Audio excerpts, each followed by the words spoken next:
Welcome everybody to another episode of the show. There it is. You did it. Yeah. Amazing. We can't do a take two. No, there is no take two. I mean, there was. Well, but we can't cut out. It's not real. Normally, there could be a take two. You don't know. That's true. But now you do. Anyway, this is a comic book show. We take the books from the last week, recap and review them, tell you what we thought about them. Then recommend comics that are coming out this week that we think you should check out. That's absolutely correct. You'll have to forgive us. We are literally T-minus less than 12 hours from... No, we'll be out of the house soon, like for leaving for a trip. So we're a little all over the place, but we wanted to make sure that Off the Rack came to you this week. So hello and welcome. Thanks for being here. Yeah, we appreciate you all. So typically this show will start off talking about any news or any updates for all of you. Then we'll go into some books that we read last week. We'll recap, we'll review them for you. We'll let you know what we thought about them. Maybe have a conversation or two, a rant, who knows? Yep. Then we'll go through our super chats, which of course are brought to you by our lovely sponsors, all of you. That's right. And then we'll let you know what's coming out this week that we're excited about. Yeah. That's it. I did it. Way to go. I retire now from doing that part of that show because I can't. Tons of things happening in the comic book world. The one that I'm going to focus on today is specifically the fact that it normally would have been a completely very slow news day. Image Skybound got the opportunity to reprint a facsimile edition of Marvel Team Up number 14 from 2004. The reason being, of course, because that infamous issue is a collaboration between Robert Kirkman and Marvel Comics to do a Spider-Man Invincible crossover.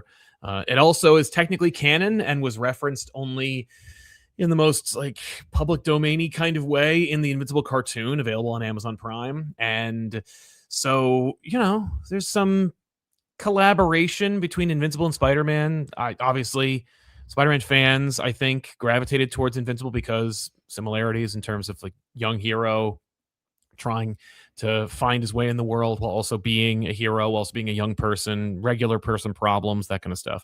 But the controversy lies with the treatment of it. Normally, if you're unfamiliar with the term facsimile edition, typically a facsimile edition comic book is a reprint of it as it was when it was printed. So that would include things like the ads, the coloring, everything that was the comic book, because you're making a facsimile. Yeah, exactly. So it's you're recreating the exact experience or as close to it as possible. Yes, as you had when that issue, for whatever reason you're reprinting, came out in its heyday.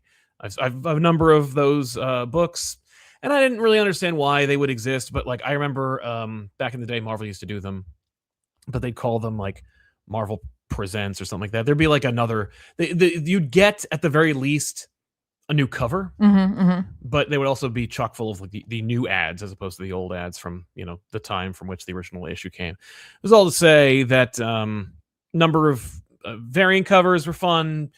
Really quick shout out, Todd McFarlane did a cover of Spider-Man carrying Invincible on his back.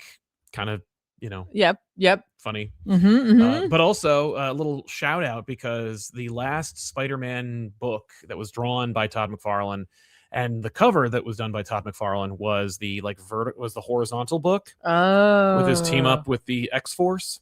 Okay. And on the cover, Spidey says he says, "Bye, Todd."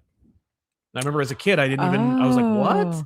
And then that was Todd McFarlane's way of saying goodbye to the fans and being I'm off to build my empire. I don't need you anymore. Spawn, or Spider-Man, that is to say. You need Spawn. Yeah, no, I need Spawn. I'm creating Spawn now. But on the newest issue of the facsimile edition of Marvel Team Up number 14, he drew Spider-Man again, and Spidey says, "Hi, Todd," which is cute. That is cute. All right. The problem is that Kirkman, who, is no stranger to the comic book industry and especially claims to be a big fan of the industry and comics in general, took this as an opportunity to make alterations to Marvel Team Up number 14. This would not be limited to the coloring, which originally was done by Bill Crabtree and now is done by Dave McCaig. Not a facsimile edition. You've completely altered the book. Now it's a reprint. Now you've reprinted the book. Actually, it's an alteration. It's a new book. Completely different. You've changed the book. Number one, you don't get to call it a facsimile. That's out the window. Yeah. Number two, you've altered the art. But we've seen them do that before, especially in a trade. But you don't call it a new book. Killing Joke. But even then, I've seen it with other Vertigo books as well. Yes, that's true. They'll do a recolor on it. Yeah, a recolor. Not for the better. Really, really uncomfortable looking. But that's not where it is limited to. As you can see here, there's a sequence where Spider-Man talks to Mary Jane, and Mary Jane says, as she leaves Aunt May, this is back when Aunt May knew that Peter Parker was Spider-Man, he was married to Mary Jane, and they were living in Avengers Tower. So anyway, it's movie night. They're going to watch a movie. They rented a movie. MJ says, movie night, remember? I got some good ones on the Blockbuster Online account today. Haha, Blockbuster Online. Yep. What an old reference. Sure. There's plenty of them in anything. Are we going to go back to old movies and change the fact that like they had to use landlines? So anyway, then she says, come on, May, I got a couple I knew you'd like just in case, because Peter has to bail. Okay, that's the sequence. The new version says, Mary Jane goes, movie night, remember? There's a new Will Ferrell movie on Amazon Prime. What? Just a completely different reference. I'm sure there's no vested interest in having the Amazon Prime reference, given that, Kirkman's in bed with them. And then it ends with her saying, come on, May, looks like we'll be finishing the new season of Reacher. So we just hit the brakes on this comic book to make it into an ad for Amazon. And that is where it's like, oh, then you don't get to call anyone a sellout ever again. Like congratulations, you get to get off your high horse forever. And I can imagine a million people saying, well, who cares? No big deal. I want more. I don't care. I was waiting for it. It's a reprint of a book from 22 years ago. Or it's funny. It's self-referential. How many years ago? 22. Okay. So yeah, it's gonna have 22-year-old references in it. But now we've updated it in terms of color and content. Whether you can't, then call it a facsimile. It's just it's just not a facsimile anymore. It's just anymore. that simple. Just don't do that. Yeah. I mean, you could also have marketed it as saying, hey, it's an all new version. Updated version. Updated. Updated. God only knows what that means. But yeah, just a little funny thing that came out that people were just like, hey, I don't know if you noticed, because like few people would normally, because who would care? But I do, and I'm bringing it up now because Kirkman has never missed an opportunity to take pot shots at Marvel or to talk about anyone in the industry being a massive sellout, or how superhero cape comics that aren't independently owned and operated are lame, or at the very least, like, no creator should be wasting their time on.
All right, there we go.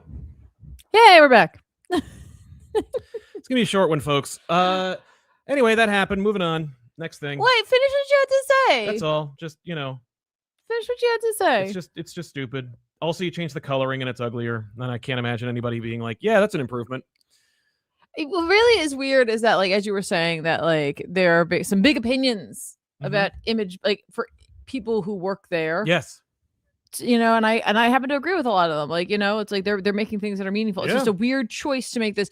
It really just comes down to calling it facsimile. That's like my big about it. Right? I think just call it something else. It's like, that's it. No, I know. That's like the actionable part. It's like, don't call it the same. Yeah, that's it. Like, listen, it's your book to change. Yeah. No, it is. No, it isn't. That's the thing. Oh, did he not write this? No, he wrote it. Oh yeah. Marvel made it. You were work for hire. I'm sorry. Like, I think he did it. I think he made it worse on purpose. The joke is it was published by your company. So, yeah, congratulations. You have the inferior version. Well, maybe there's something in the clause or in the contract where it says like if they ever publish, you can make a change to it or something. But again, it really just comes down to, in my opinion, just don't call it facsimile. Yeah, that's it. I mean, just don't do that. I mean, just, and I double checked it to see because I was like, did they call it a facsimile? Like, because maybe they just got around it by saying, oh no, it's not really a facsimile. Yeah, but they did. Oh yeah, no, they did. Oh, dang. Classic. But yeah, it's just kind of like weird. I don't care for it, and yeah. That's it. I don't like that. Right. At the very least, you don't get to like criticize anybody ever again for like, changing anything. Yeah, you just kind of leave it.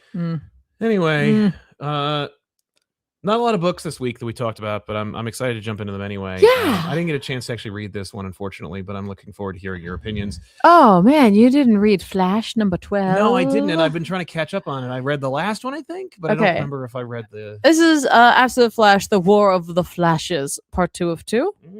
Written by Jeff Lemire with art by Nick Robles and Al Kaplan. Oh, okay. Can we just talk about this credits page? Yep. Well, that's a Robles page, isn't it? So good. No surprise. Look, the way that like the marriage of like graphic art and traditional art in this series, I mean, it should be the hallmark of the book. Yes. The fact is Robles couldn't do the whole series, unfortunately, so it wasn't. But like the anyone who wasn't Robles doing the art is doing a fine job servicing the story. Yeah.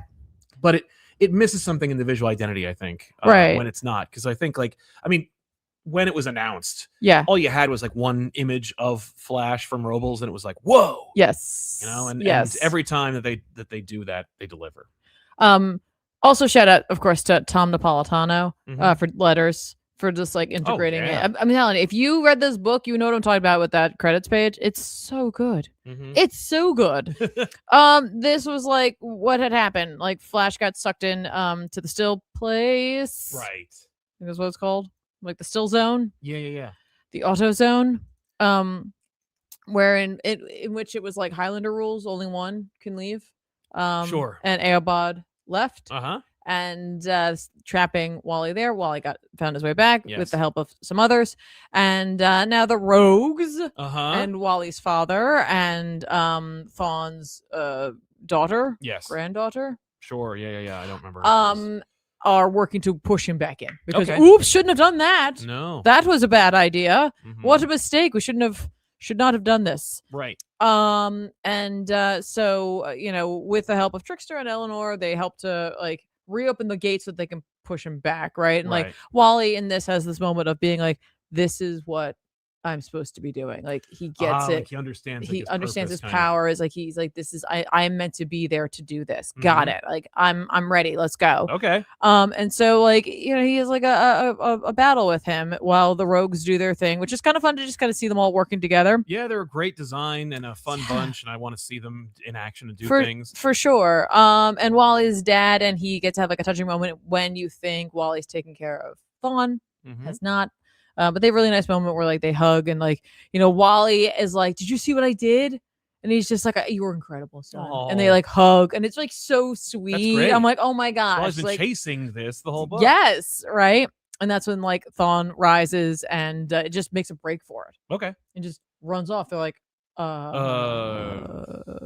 Well, no. One of you is fast enough to get him. Yeah. And so he does. He chases after him. But like Thawne has made it like past like the city and like out like, so who knows where he's going, but he knows where he's going and it's away. Yes. Wally of course catches up to him, but like Thawne like just starts giving him a beating. Okay. Right. Like this is like Wally's getting one of those like quick introductions to being a hero. Yes. You're going to get your butt kicked at some point. Especially in the Absolute Universe. It's gonna be harder than usual. For sure. And so like Wally's dad immediately turns around to the rogues and is like, can you get us mobile? Like, can we do this? And so they meet them out there. Ooh. And they have a plan. And so they enact that plan. And the plan is that like essentially Trickster has like she got one move left and it's going to be reopening the portal and they're going to push him back into it. Right. And so like everybody's doing their thing. Wally is down like for the count. And, Captain Cold blast him on in. I can't remember if Weather Wizard does much in this instance. There are a lot of characters on the page. Right yes, now, so yes. No, I mean, like, it's just like there's a lot. It's very fast, yes, and it's meant to be because it's like that's right. an interesting sort of moment for Wally because like Sure. this happens so quickly. Yeah, and like he's thrown off guard. Wally realizes what's happening much too late, right? Where in which like they're all doing their thing, and his dad is like, I'm sorry I wasn't a better father. Uh-oh. And he's like, and I love you. And so he makes the last push to push Thawne in there. Yeah. And then they close the portal. Okay. And like Wally is like freaks out. He's like, open it up. And they're like, that was the plan, kid. That's what your dad made us promise. We wouldn't do that. Oh. That this is how it was going to go. Right. Like he wasn't going to make it anyone else's job. He knew that the rogues probably wouldn't do it. Mm-hmm. It wasn't going to be Wally who did it. Like, so he wanted to do it. Okay. So Wally starts like bargaining, like, okay, so like Trickster, clearly you can maybe like rebuild this and do it. And she's like, whoa. I could like talk to that technology. I can't build that technology. And he's like, all right, what about Eleanor? They're like, she's gone. She bailed. Okay. She ran. And like Captain Cold's like, maybe we could together, we can find her. Like maybe we can work together and help you, right? Mm-hmm. Like clearly he feels badly. Yeah. Right. And he's like, no. And unfortunately, this part, yeah, it's just not as good as the Roble stuff for me. Mm-hmm. But like Wally essentially is like, I'm gonna go find my dad, and he runs. And I really love this part where Lemire like says kind of what we've been feeling about Wally, in which like Wally is just running, and he admits it to himself. He's like, I'm running because if I stop, that's when all of my fear, it's all gonna catch up to me. Yeah, like I have to keep going. And so like eventually he hits a wall, and he just like collapses, and he's just sad. And then like what does he do? He gets up, and like obviously he's not anywhere near the rogues, and so where does he go? He's no one left. Right. He goes back to the Dibney mission. Yeah. I was like, oh, okay, we're circling back around. Good. I love it. Yeah, that's why we invented them. Yeah, and so like that's where we leave Wally for this part of the story. The rogues, they're back together. They've forgiven Trickster. Mm-hmm. She does a couple of things where there's like, are we even? She's like, are we even now? And they're like, close enough, right? Okay. So they're like free agents now, and I'm like, cool. That's interesting. Yeah, so it's a book. They're gonna make that book. I don't know, right? Like absolute rogues. Yeah, and then Joshua finally jumps into the absolute universe. But obviously now we'll have like the addition of like Weather Wizard being there. Like it's interesting, right? Yeah. And then we get Grodd, right? So throughout this, like Grodd had slipped off. Yeah. Oh, and Grodd went to go find his dad. Oh yeah. And he does. Mm-hmm. And Grodd's dad is undoing everything that Wally did. And so like the two of them do escape, and they're like walking through the woods, and like they stop in this like epilogue essentially. Mm-hmm. And Grodd like, it's like, why did we stop? And like the bad men are the bad men gone basically? And his dad's like, no, Grodd, all men are bad. Right. And I'm like, and it's like, all men pay. And I'm like, oh no. Grodd, little Grodd doesn't need this, sir. Nice. But this ends with like, this is the end of year 1. Yeah. For Wally. Okay. So I liked this a lot. Yeah. Like I am very much ready for more Wally. They have created quite a bit of trauma for Wally. Wally's got a lot now stacked up there. He truly believes his father's still alive because, as he knows by visiting where his dad is, you can live there. Right. But of course he's there with Thawne, so who knows? He's like grappling with like, whatever, a massive fight. Who knows? Who knows? But like all Wally knows is he can't get there on his own. Yeah. Right. So I'm very interested to see what would come next. Yeah. That's great. So ended up liking the Rogues. Really was like whatever kind of to them. But inevitably really liked how their characters developed. Yeah. And just their dynamic overall, and a change for them, right? Yeah. Free agents means a lot of things. Oh yeah. They could be good, they could be bad, they could be both. They could be both. Yeah. They could be both. So I'm very interested in what comes next. And of course, poor Grodd. Oh yeah. Poor Grodd. Who is like synonymous with this book. Like he is this book. Yes. As well. Yes. But like it's sad like that one day Wally and he could meet up again. Yes. And like they had a strong connection, right? Like they had like interesting. I know, it was really symbiotic. Fathers. I thought it was gonna be like him and Grodd as the book. Right. And I liked the idea of again, like Wally had issues with his dad, Grodd was looking for his father, you know what I mean? And then it turns out at the end of the day, like Grodd's dad is not good for him. Well, he's got a lot of his own trauma, sure, right? And that's going to probably like taint his son. Yeah. Whereas with Wally, the two of them kind of found a place and they saw each other. Yeah. Then he leaves promptly left/died. But we're making it work. We're making it work. Like I said, like Robles' artwork in this is phenomenal. Nothing against Kaplan whatsoever. It's just Robles' like work has just such a specific look to it, and it's really the look that I've associated with this book. Totally. Looking forward to more if there is more. Yeah. Well, I read the debut of Moonstar #1 from Ashley Allen and Eduardo Audino. This is right out of the current status quo of X-Men, which is to say I have no idea what's going on. Sure. But it's also deeply tied in with what's going on in Thor, which I also have no idea about. It seems that there's some kind of like a big, synergy event where like the Bifrost is broken, so people don't remember what Asgard is. I don't know. Don't ask me. I have no idea. All I know is I was reading this book just to see what Danny was up to. And the idea here is that Danny like goes back home and tries to like reconnect with her parents. Unlike most like teen melodramas or Marvel comics, when they go back home, in this case, she actually is reconnecting with her parents, and her parents are just like happy to have her there. That's amazing. I know. They also, she has a Pegasus, and the Pegasus is because she was a Valkyrie, and no one believes her, and they come up with like weird mental gymnastics to work around how she has a Pegasus when also Asgard isn't real, or that it never happened. Okay, right. And she's just like, nah, we're just not gonna bother. This is the bulk of the book. The bulk of the book is actually not Danny or what she's up to. Or what's she doing? Yeah, they're really like afraid of giving her most of the book. When it is Danny, it's mostly like retreading what had come before. There's a moment where it's like, I'm Danny Moonstar. Here's what I'm from. Here's what I did. Remember Demon Bear? All that stuff. I'm fine with that because like I think you need it. I think you need some kind of context. Yes. I think that Audino's art is part of like what I've been calling the Marvel house style, where everyone who is a main character in the Marvel Universe is 10 years younger than they were from the last 50 years of Marvel Comics publishing. Right. And so like everyone looks super young. And I don't want to see a Demon Bear drawn like cute or like soft.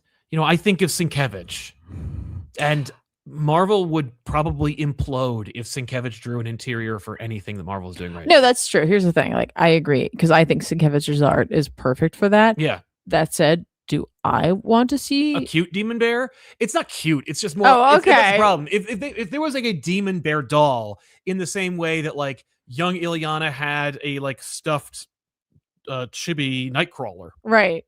We're talking about different things here. You're very, very different. No, a cute Demon Bear doll would probably be in poor taste. I would, yeah, I guess that's fair. But I would still like. I'd like to see that. But Marvel, when has that stopped Marvel before? So Demon Care Bear. Yeah, Demon Care Bear.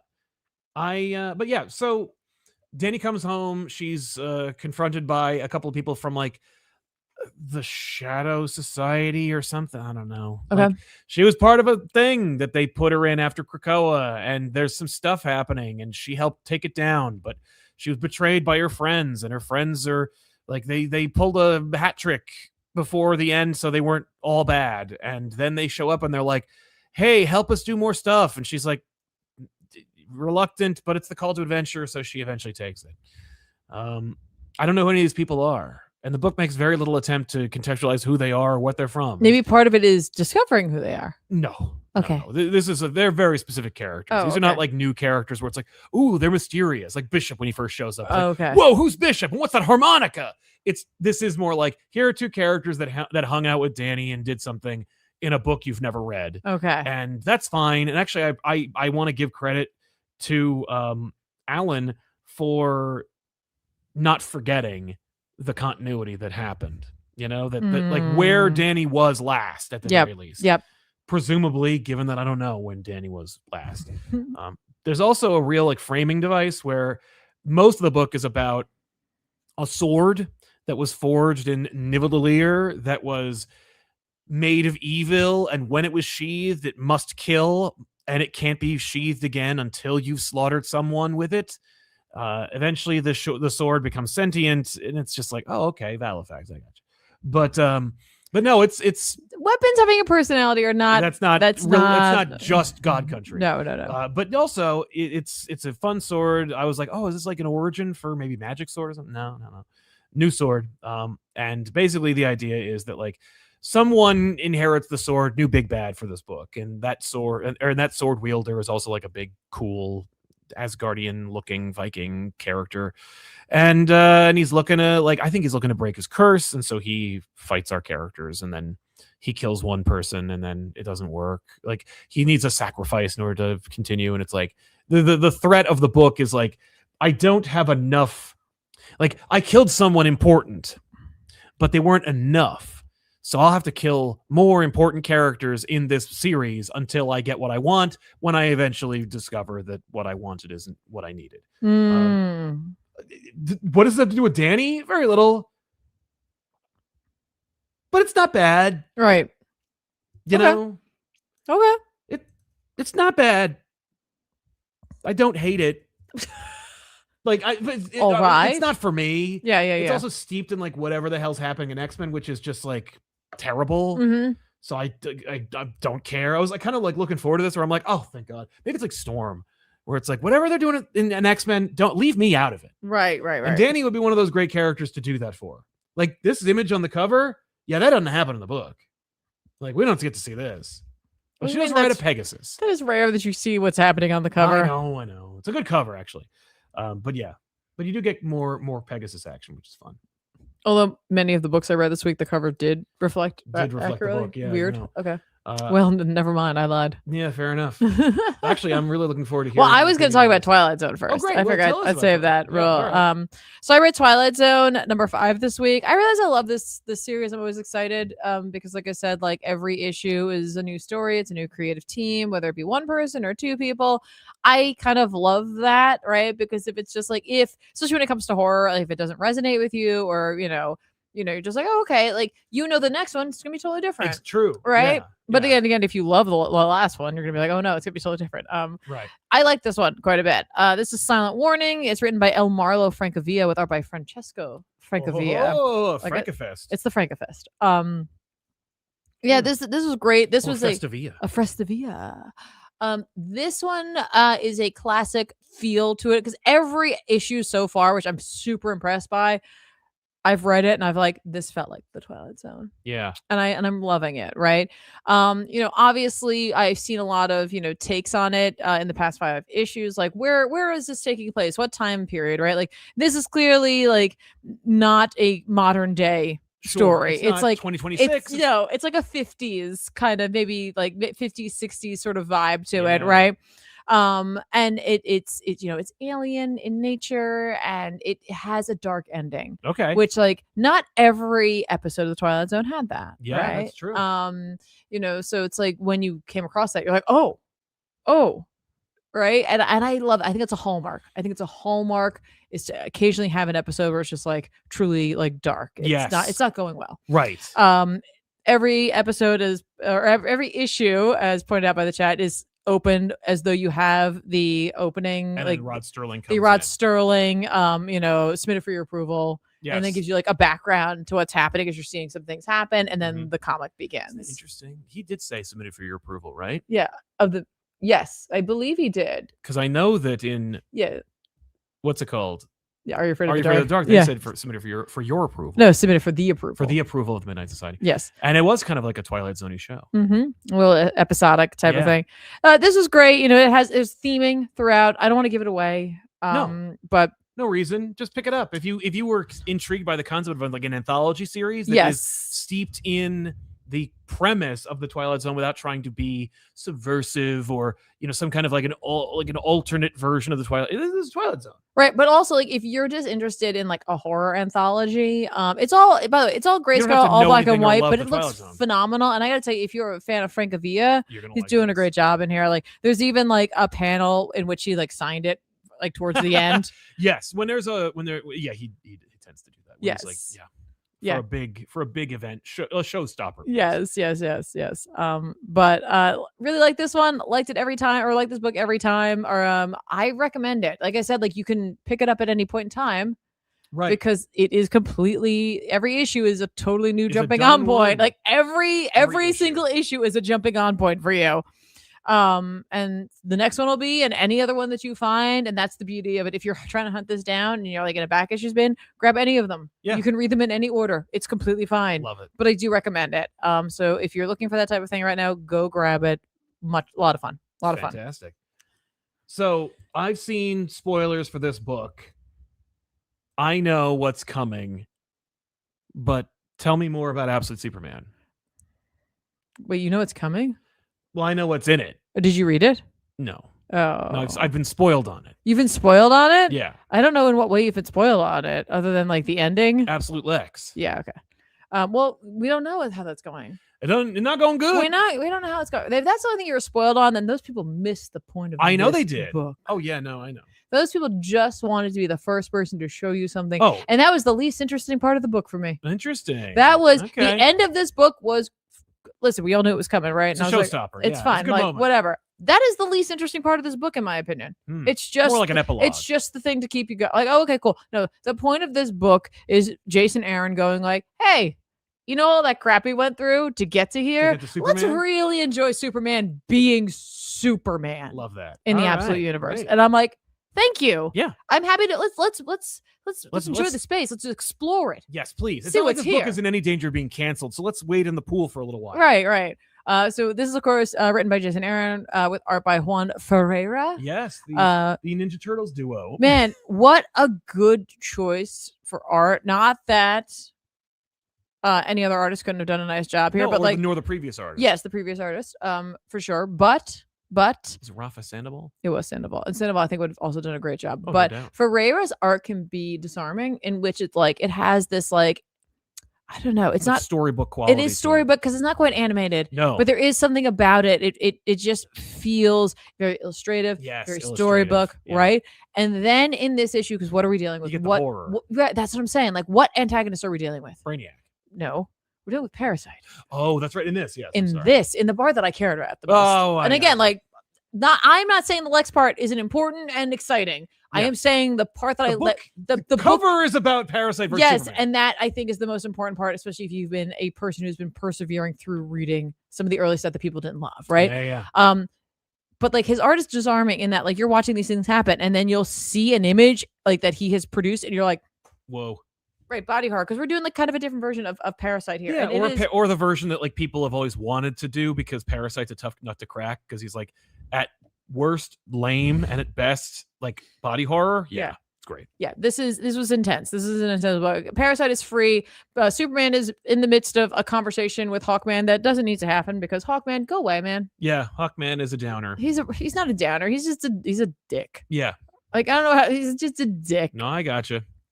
So Parasite is not just draining people's energy. Parasite is physically collecting people, a la War of the Worlds in a way. Okay. And like tethering them into itself via like tendrils in anything it can get tendrils in. So it creates a lot of opportunity for body horror. Yeah. And then it is feeding off of them because it gets you at your like most scared, so that you are excreting a lot of adrenaline and other hormones that Lois Lane mentions later on because she's smarter than me.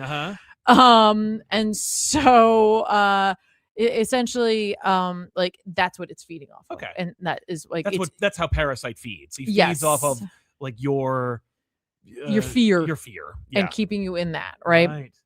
And growing. And so it's like ever growing, but it's also like made of people and they're like stuck in things. And it's like the whole thing is like, I'm like, ooh, there's like a little Junji Ito feeling here for sure. I will say that is actually not too dissimilar from there was an attempt to make Parasite more scary, and so they linked him with like a scientist in the like 90s, I want to say. And Dr. Parasite or Doc Parasite was like more scary, and as I recall, like able to like he pulled people in, drained them of everything he needed, and then spat them back out. All right. Yeah. but this he's not spitting them out. No, he just keeps them and puts them in a position where like builds its body off of them. So like he is like massive, and also every part of him is people, right? And so like this is where Aaron is taking an opportunity. Like we saw in the last issue, we got to see Superman's quality. We've been seeing it, right? This is another opportunity for Faramir to show his quality, but for us to see the stark difference between Hawkman and Superman. We already kind of know, but then we watch Hawkman like fly into action. Yeah, because as I recall, Superman was like, "Come on, we got to go help people." Yeah, and so they go, and Hawkman immediately is just like, he recognizes, he knows what it is. He's seen it before in some way, shape, or form. We don't go into that too much, but obviously we know who he works for. And so it's Lazarus. Just in case, because I know a lot of people fell off the book. Just want to make sure we know. And so he like just flies through its head, but its body is made up of people. So he just killed a bunch of people. And Superman's like, we can't, those people aren't dead in there. Yeah. And he's like, yeah, but they basically are. Right. So we might as well we got to take this thing down. We got to do it. Right. Like, get out of the way. I'm not going to tell you again. Like, he's just literally being like, sit down, kid. Let me show you how it's done. The grown-ups are talking. Yeah, the grown-ups are talking. But he's also going about everything incorrectly, right? So Superman keeps pushing him out of the way, getting in the way. And then, like, among the screams, he hears Lois. And so he goes to get her. Okay. And he's able to pull her free. And, like, essentially, like, she explains what it's feeding off of, what's going on, like what it's doing, why it's collecting people, why everyone's so terrified. Right. Hawkman's like, yo, okay, listen. The problem here is that, like, if you think you can go and pull everybody out, right? Like, you're dreaming. It's going to get you, and then it's going to be on Superman. Right. Like, we can't do that. Yeah. And he's like, listen, like, if I have the strength, I'm going to pull them free. And Lois is like, no. He's right. It wasn't your strength. She's like, when I saw you, I was like, oh, I'm safe. And so she stopped being afraid. And so when he pulled her free, because, like, basically Parasite didn't want her anymore. Right, because he couldn't feed off her anymore. Yeah, so he's like, okay, so now I got to go and show everybody not to be afraid. I'm here. I can help them. Oh, that's very super. And I was like, I could feel Jason Aaron going like, here it comes. Okay, it's going to be Superman. Yeah. I made you think, it's not going to be that. You probably left the book behind, but those of you who stayed, here's your reward. And so he has like a plan. He comes up with a plan. Okay. And he's like, all right, like Hawkman's like, it's impossible. There's like 3 million people in there. And he's just like, of course it is. Give me 5 minutes. And Hawkman, of course, will not do that. And like Lois is like, Lois knows who Hawkman is. Oh. And she's like, you stay away from him. Like, you're bad. You're bad influence. You are a piece of expletive. Right? Like, you get away from him. And he's like, it won't even matter because he's going to be a footnote. People like him always are. Like, he's going to be just like, he'll be gone. I killed Green Arrow. Yeah. Yeah. So, while this is all going on, why is this going on? Right. What the hell? Who unleashed the parasite? Talia did. Oh. Because she needed a distraction, a big enough distraction that would pull Superman away so that he wouldn't be listening for her father's cell. Oh, no. And so she goes there, and he's just sitting there. Remember, he's got the cards? Yes. Remember the cards he made him? Like he came and he read them to all of them. And so he broke. Yeah. And he's just sitting there, and she's like, it's time for Ra's al Ghul or Ra's al Ghul to rise from the dead. Let's go, Dad. And he's like, no, it's okay. No, I belong here. I'm good. And she's like, what? You good? No, you have to. No. Oh, the demon's head's been broken. And he's like, no, I'm just leave. Let it be. Let it be, girl. Like, it's okay. That's awesome. And she's like, no, it's cool. I'm going to throw you in the Lazarus pit. And he's like, oh, don't. Please don't. Yeah. I don't want to do that. And which I love, because like the finality to that story is like she has guys with him or with her, so he's powerless. He's gonna come no matter what, basically. And so like it's sad because she's like, come on, like the distraction won't last forever, father. And so he puts the card down, and he's just like, all right, like he's like, I'm sorry, Superman, but like we are who we are. And I'm like, no, you changed. Come on, man. I like that a lot. And so like he abandons and clearly goes with her. And I'm like, oh, all right. Well, so nothing has been taken off the table then. No. And we're just adding more pieces, right? Exactly. So Superman goes to face Parasite. He's like, hey, hi, I'm Kal-El. I'm from Krypton. I don't know what's going on. I don't know if you're hungry or who hurt you or whatever. But like, and as he's like trying to like talk to him, like Parasite just grabs him immediately and just starts pulling him. Yeah, he just takes him in. That's it. And Hawkman tries to show up. He's like, I knew that was going to happen. And immediately Parasite grabs him too. And I'm like, what did you think was it? Oh, you thought you were going to do it? I don't know. But this is what Kal-El wanted. Yeah, get in there. He's like, because they're all like Lois had said they're all in a nightmare, Mm-hmm. and he's like, well, I'll just overpower that nightmare, and I'll show them like I'll be like, hey, it's okay. Yeah, you got to work with me here, right? Mm-hmm. But he goes into Hawkman's nightmare as like a little boy, like as a child, because clearly that's what Hawkman sees him as. And like Hawkman is being like pulled in by a bunch of skeletons, and he's just like, I had no choice, I had to kill them. Yeah. And Superman's like, okay, whoa, man, whoa. But essentially, he's just like, no, right now I'm in like the heads of like, over like 2 million, all the people here. I mean, all their heads plus the cats and the pigeons and the carps and all the people that like all the animals that he has also grabbed. I'm just like, no, it's okay. It's totally cool. Which I'm like, what do they see? I'm like, do we see Cat Superman? Right. Because I'd like to see that. It would clearly take away from the poignant moments of this book. I'd like to see. I'd like to know how I'd like cute demon bear and also Cat Superman, please. Catman, yeah. Cat Superman. No, not that not Catman. No, thank you. But he's just like, no, here's the thing. Because like Hawkman's like, you're just a child. And he's like, listen, I'm giving them like a message of like hope and peace and all of that, but I'm giving you a different message. We get that message later on, which I love that hard cut, because then it's just like there's an explosion. It's a beautiful image. That's like not even a full screen, full page splash. I think it should have been. Yeah. Where it's like Superman with like almost like angelic wings in the center of this alien. All the people have fallen out, so they're all falling, and so Superman like has to catch them. He catches everybody. He saves everybody. Hawkman does nothing. Yep. Because I'm not really a hero. No, I'm sorry. He catches 2 people. Oh, so I'm sure he's like, look at me. Look at me. I'm a hero. I did it. I did nothing. Yep. Classic. So like he's like, how did you do that? Like, I don't understand that. And like Superman just mumbles like, I don't know. I'm Superman. And Hawkman immediately is just like, talk like a man. Like, what are you doing? I'm like, okay. All right. You shut up. Right. Yep. Superman helps everybody get back where they need to be. He has the parasite, like tiny little alien in like a box, like all tethered down. It's safe, and it's just like he says it's like so alone and it's so hungry. And it's like they clearly had this in the Lazarus lab. They like tortured it. They try to weaponize it, but like, okay, so I'm gonna take this home. I'm building a Kryptonian fortress in my barn. It's gonna do that. I should be able to hold it there. And like what he's gonna do is he's gonna find a way to use his own energy and like distill it down, or like kind of make it so that it won't get really big, but he'll be able to feed it and hopefully like nurture it to some degree. Hawkman shows up and immediately is just like, listen man, you better listen to what I gotta tell you something, you better listen to me. And Superman's like, no. Like, enough. Yeah. Like, I'm tired of you bullying me. I'm tired of you telling me how it is. I'm gonna tell you how it is, right? Yeah. Like, do you remember what I said to you in there? Right. Like in your dream, in your nightmare, do you remember what I said? And what did he say? He's just like, I know you work for Lazarus, right? And like I want you to tell them something for me. Like, I don't sleep. Nothing they have can hurt me. And I'm like, well, it's better to say that. Yeah. Like I know where they are. I can hear them. I can sense them. I'm as strong as a sun, and and you tell them I'm coming. And I'm like, yeah. And you tell them hell's coming with him too. Yeah, why not? That's right. But he's like, you told me like that the way of the world was written in stone, but like, no, because because all this time you could move mountains and you're choosing not to. Like, you work for bad people. Yeah. And you refuse to help. So like Superman's not for sale. Yeah. And he leaves. And I love that moment where he's like, Superman's not for sale. And he like flies out of there, and Hawkman's just like, oh, I refuse to learn anything from this. Talia, we've got a problem. Yeah. And I'm like, cool. Why? So the epilogue to this story, or to this issue, is of course Lex Luthor having his family birthday party. Obviously Brainiac forces him to watch as he dismembers every part of his life, his family, everything he loves.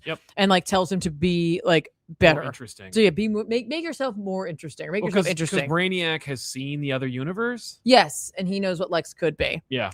Here's what I'm hoping happens. That Lex doesn't do that. Lex doesn't do that, and that Lex instead just goes after Brainiac. Right. Or doesn't do any of that. Yeah. I don't know. I don't know. I'm going to trust in Aaron on this one. I think if this had happened earlier without any of the other hopeful stuff that has happened with Superman, I think a lot of people would be like, oh my gosh. But I think that with everything that Aaron has shown us lately, again, like that reward for our trust. Yes. For our long reading, that I'm like, let's just see where it goes. Exactly. Let's just see where it goes. Yeah. You could be bald. That's right. Yeah. You too could lose your hair. Yeah. Why not? Why not? You're more interesting that way. Apparently. So Fraction and Jimenez's Batman hit number 7 last week. This is the return of the Joker. And I'm like, did he leave? I haven't had a minute without him. What do you mean? DCKO just came out. He's in that too. What are you talking about? But he's been Batman. I'm not. Let's just say you're just reading Batman. But I guess so. Anyway, so this book is a conversation between Batman and Joker. Okay. Joker's been like arrested, incarcerated, and put into like a facility. The facility is run by like that hot doctor that now knows that Damian is Robin, but doesn't know that Batman is Bruce Wayne, because she's so smart that she could build this insane facility, but not put 2 and 2 together. Sure. The facility itself is like fun and modern and very like clearly geared from like Hugo Strange. Like it's like, oh man, this is going to be a real problem one day. It's not Arkham, it's something new. And great. There's a whole sequence that we like that takes painstaking efforts to showcase, which is that like, you know, I think like Joker is in he's in a back to tank, and he communicates via like, I don't know, like thought impulses. Like what he wants to say, he's got like a, you know, breathing apparatus in his mouth. So like, and he's into water or you know, healing fluids or whatever. So what he's thinking or wants to say, like it is displayed as like a screen, you know, and you can hear because there's like a speaker or whatever, or a microphone outside. And so he asked for Batman. Joker did, and the doctor is like, I don't like this idea, and I don't want, like, this is not how it used to be. Mm-hmm. You know, we don't just like have like a super villain. We don't refer to him as the Joker. We call him like whatever, Agent 10 or whatever. You know, we call him something else. That's not better. No, we call him like something that doesn't like give into his vanity, and also like make him feel like he's something other than like a person. You know, like you're not bigger or better than like a guy. I see. You know, we call you something else. So anyway, the whole thing is just like he hasn't spoken or interacted with anybody except for asking for you. So this is part of the therapy. Come on in.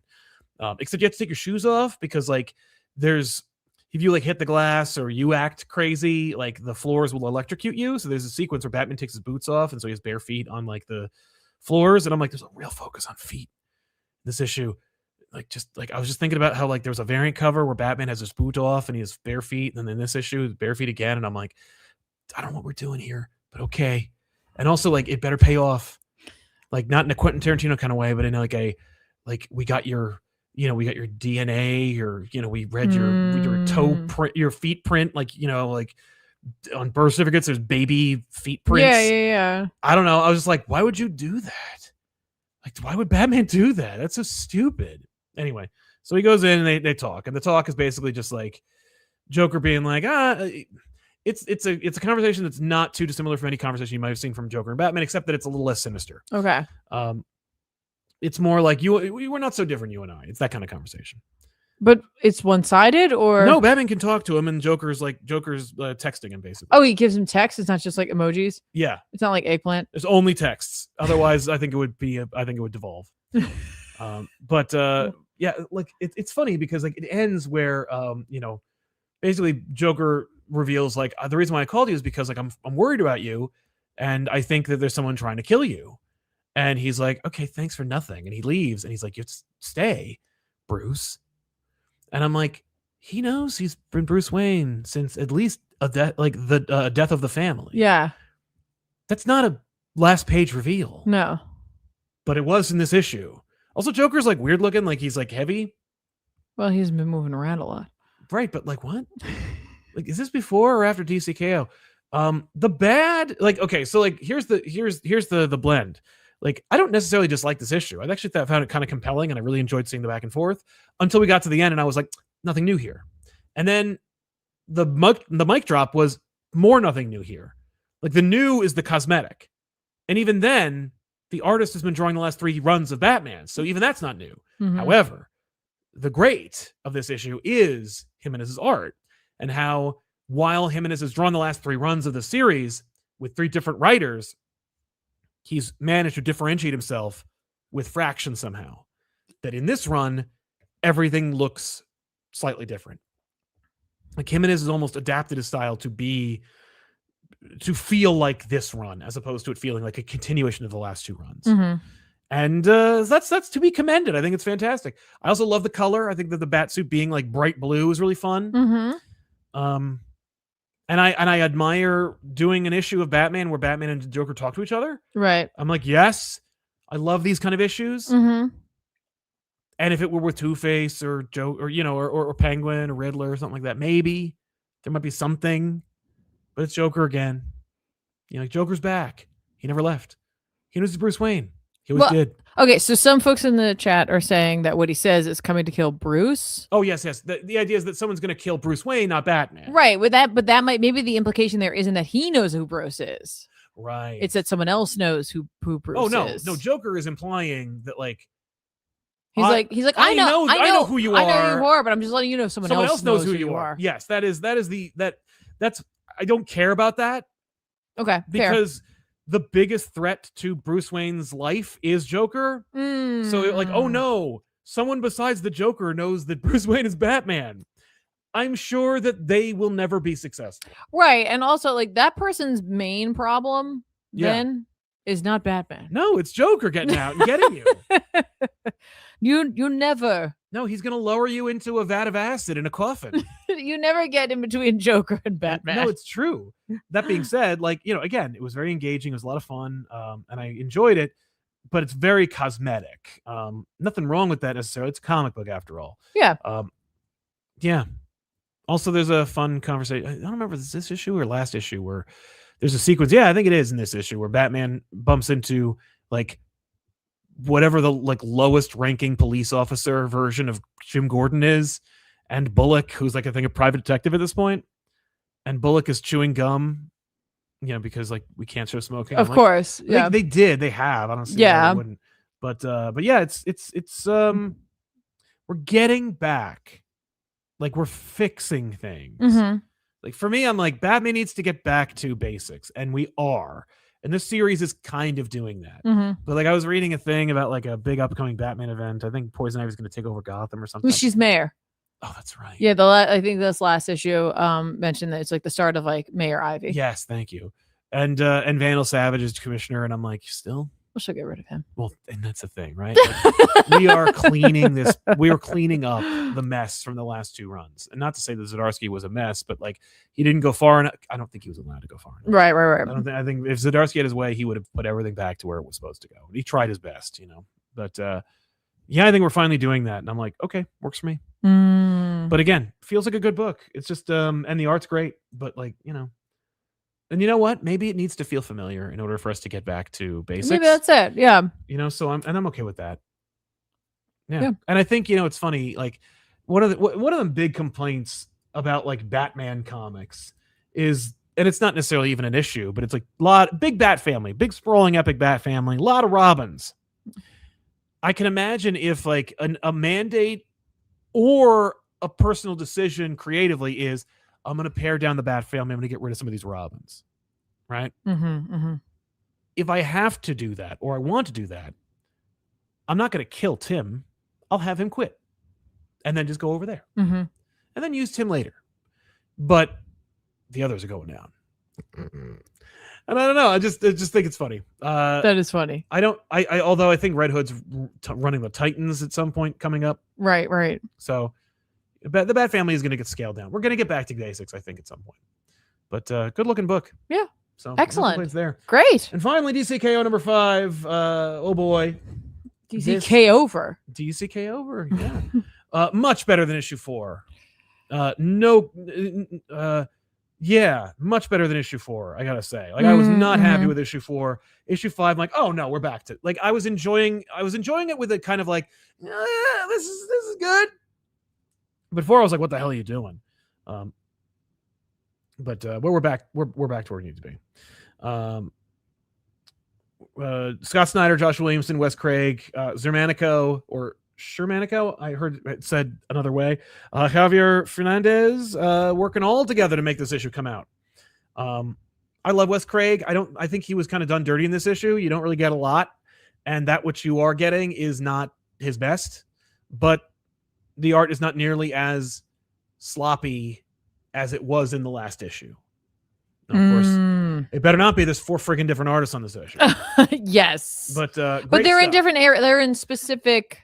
I thought is it just 3 artists or is it? Yeah, it's 3. Okay, and it's just like 2 of them are for the Josh stuff, I Yeah. think, for like the different epilogue-y the coda epilogue. things. Yep.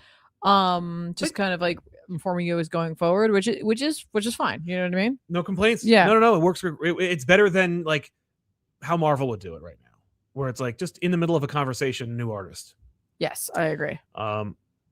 So yeah, Superman pulls a hat trick, and I wouldn't have noticed it, but I did eventually. Okay, so Lex Luthor's King Omega. Yes. He's going to fight pretty Darkseid, excited about and it. He's super too. excited about it, and then boom, no, he's not. Yeah. Superman's back. Yes. He's King Omega, and the thing that we all thought was going to happen happens. I mean, you get a fight. Like there's a big fight, kind of. Of course. Superman and Darkseid fight, and when Superman is revealed, he goes ding ding. Yeah. It's very similar to, if not a direct homage to, when Superman gets that Todd McFarlane armor from the Jim Lee Scott Snyder Superman Unchained book, where he's going to fight the like fake Superman monster that Lane makes. He does the exact same thing. Oh. He says ding ding, and I'm like, it's funny because I think you could go either way with it.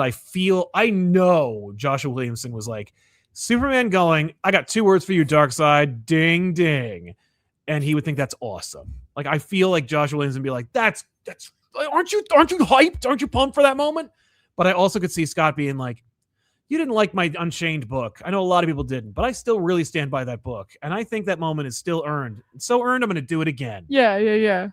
So I like that. I'm fine with that too. So they fight, and then Superman realizes that like it's not one person, it's every person. DC. Well, he's like being influenced by the heart. Oh, I know. No, right. I'm just saying what I know physically happens. But yes. like, the point is that like as they are fighting, the heart's like, yeah, let's go, kick his ass, and like they're going back in time, and they're fighting Darkseid. Darkseid's getting the upper hand and all that stuff. And what they recognize, of course, what they realize is we're not going to end it here.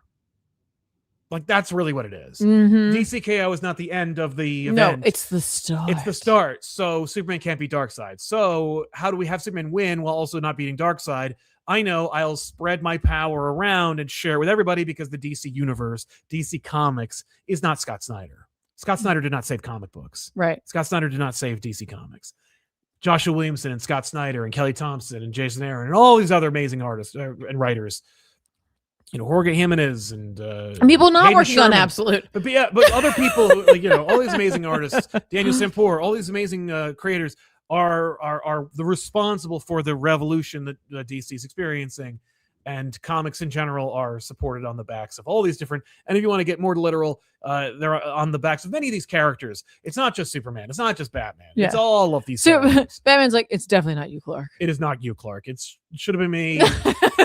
But it was too on the nose. But I would have just beaten Darkseid. So instead, you share your power, and we just push Darkseid. We kick. If Darkseid were a can, we kick him down the road a ways. Yeah, we just put him over there until we are ready to shake him off. Yes. And so that's the book. I mean, like Superman realizes I don't want to be King Omega. That's stupid.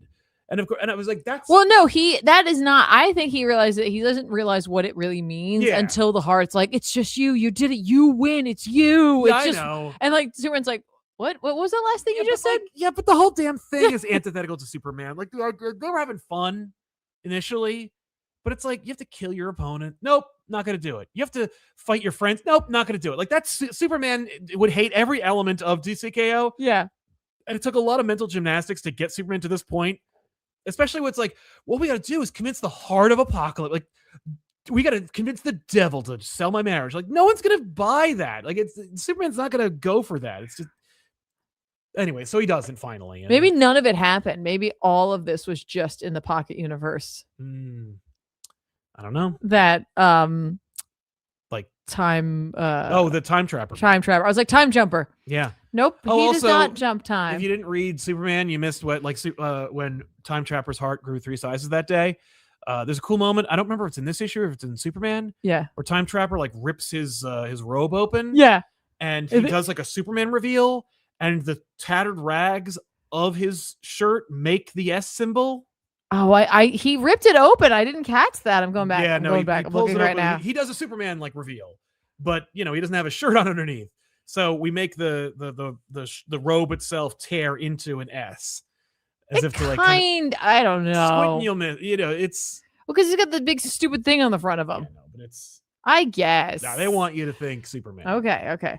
I do like the fact that he rips it open at all. I'm like, he's like, okay, on Doomsday. He's like, now it's all okay. No, it's all floppy now. Yeah, well, I did like that. Just... I like Doomsday giving Superman his power and stuff like that. This is what I've been here for. This is why Kryptonians made me. Yeah, I'm like, that's fun.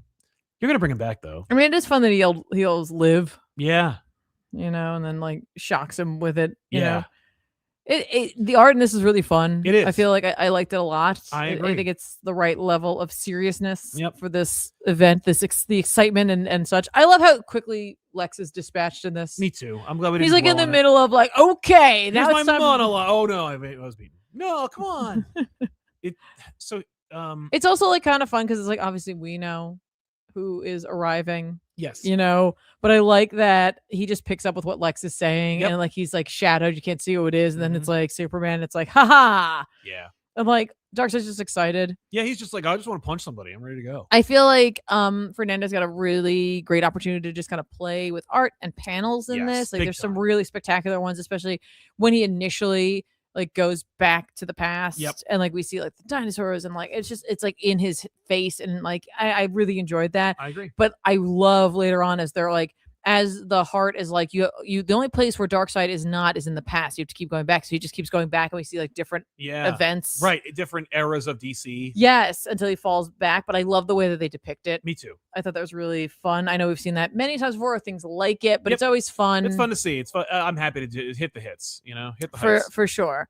But that of course it's like it's not, Snyder sometimes can make it too like kumbaya. And of course this is kind of what it is. Yeah, no, it is. A little bit.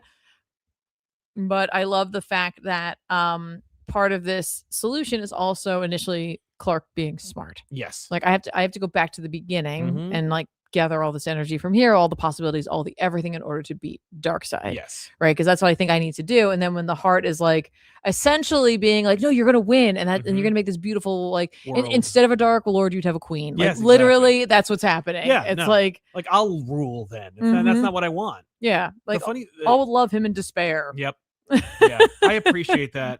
I also, it's funny. I was thinking about like when Lex was like, you're the only one who doesn't want that future because like because you believe in humanity and humanity should pull themselves out and humanity deserves to dictate their own future. And it's just like I could see it.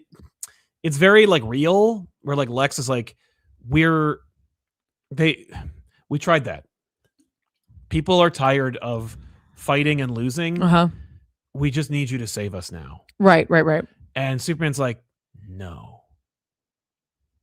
Unless you're like in a fiery building. Yeah.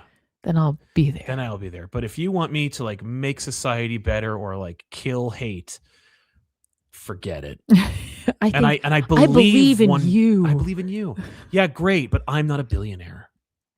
Batman's like, I am. It's like, great. That's not helping me though. And that's that's my problem. It's not a problem with the book. It's like this sentiment would be great in 2011. Yeah. But right now it's like, no, it'd be really nice if Superman could just save us, please. Yeah. And Superman's like, no, that was not the time for that. Like, where the fuck is the time? I'm not going to do that. And it's like, there is no solution. And that's the problem. It's like, there is no real saving us. Yeah. We do have to save ourselves. And so it's either despair or like hope. Right. So at the end of the day, this book is successful, or at the very least, like the message isn't moot. But it's also like, how many times am I going to have to relearn that lesson? Yeah. Like, maybe don't put too fine a point on it, please. Right. So I have a question for you based on where this ends, right? It's like the epilogue of them being at game night, which is so sad. Yeah. I like it, though. I'm glad we circled back around to that, where it's like Diana and Bruce still show up. Yep. Yeah, because Superman's gone. He's gone. He's like, that conversation I thought was really sweet between, like, it's so funny. It's like, it's Bruce, it's Diana, and it's Lex. Yes. That's interesting. It's interesting. The three of them there, they walk away together. They walk where Lex is in the middle of them too. I'm like, you're not the one for one. That's so interesting, right? I agree. But that like he's like, I have something I got to do. But I'll be back. Like you're good. And in the meantime, I believe in you. There's another Superman. We have Spare.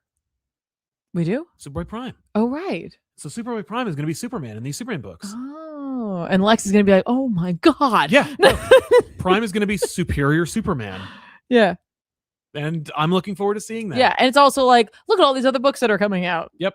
Which is always like, listen, at the end of these things, I hate when they do that. Does it become an ad for the next thing? Yes. Yes. Don't allow it to cheapen the book that you read. Yeah, please You can don't. just stop. Yeah. You can literally. But it is like next level is the next event. And at the very least, next level is also part of this. Yes. And I feel like if they just stop with the big splash screen of like the circles. Yes. And then like the earth in the middle of it, which I'm sure means something, right? I don't know. That would be fine. It probably means something. That would have been fine. That would. But how about? But then we go to the epilogue again. Very sweet. Yep. Very sweet. Like just them being like, we stopped him. Like Bruce being like, he's coming. Guys, like seriously, we don't. And like I could imagine Diana being like just kicking him under the table if she could. Like, would you stop it? This woman doesn't need to think about that right now. We all know, Bruce. Yeah. All right. You don't have to say it to be the smartest person in the room. Okay. Like, get subtlety, man. Yeah. But then we do like the like here are upcoming things. Here are some things that people are noticing. Let me ask you something. Metropolis, that's Superboy Prime. I'm thinking. I'm seeing there. Fabulous. Okay. That's what I was like. Who am I looking at here? Yeah, Superboy Prime is going to protect Metropolis. Okay, love this. So like Watchtower, we're dealing with all of that. Yeah, Booster Gold. Cyborg's got a secret mission. Friggin' I was looking at Mr. Terrific. Mr. Terrific's got a plan too. He's the one that noticed. He's noticing that the Alpha and Omega energies are in other heroes. Great, thank you. We got Booster Gold.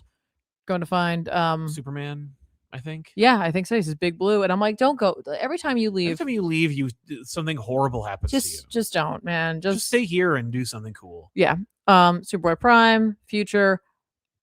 I thought it was really interesting that Cyborg says the heart of Cyborg, and it's also in like the reverse lettering, like the heart of the Omega heart was. I was like, or the heart of Darkseid. Yeah. I'm like, so it's alive. Or are we saying something? Or are we saying that like Cyborg has channeled part of that Omega energy that some of them have? I don't know. Right. I don't know. Interesting. Yeah. Lex, of course, back to business. Yep. And then elsewhere. Yes. They're like, yeah, we're going to make that one be a thing. Maybe. I'm like, what? Yeah. Why that one? I don't know. Okay. And then what about the Barry Allen thing? What do you mean? Is it like the chapter thing in his book? The extra chapter, yeah. What's up with that? I don't know. What's up with that at all? Yeah. He's writing his book. He's writing the history of Barry Allen. History of the DC Universe. Oh, is that what he's writing? Yeah. But he writes the history by. Yeah. No, it's Barry Allen's writing the book that you read by Mark Waid. Oh, that's fun. Yep. That's fun. Could it be the Dakota issue? I don't know. I don't remember what it like. No, he says like here it's book 0. Oh, that's a whole new chapter here, but I didn't write this. Yeah. And then it says you forgot my real story. You left me behind. I did the right thing, and all of you took my world from me. Yeah, I don't know who that is specifically yet, but they're teeing it up. Like they're teeing up like a the bound by no relationships to Earth to Kryptonian to the Kryptonian to anything. I don't know.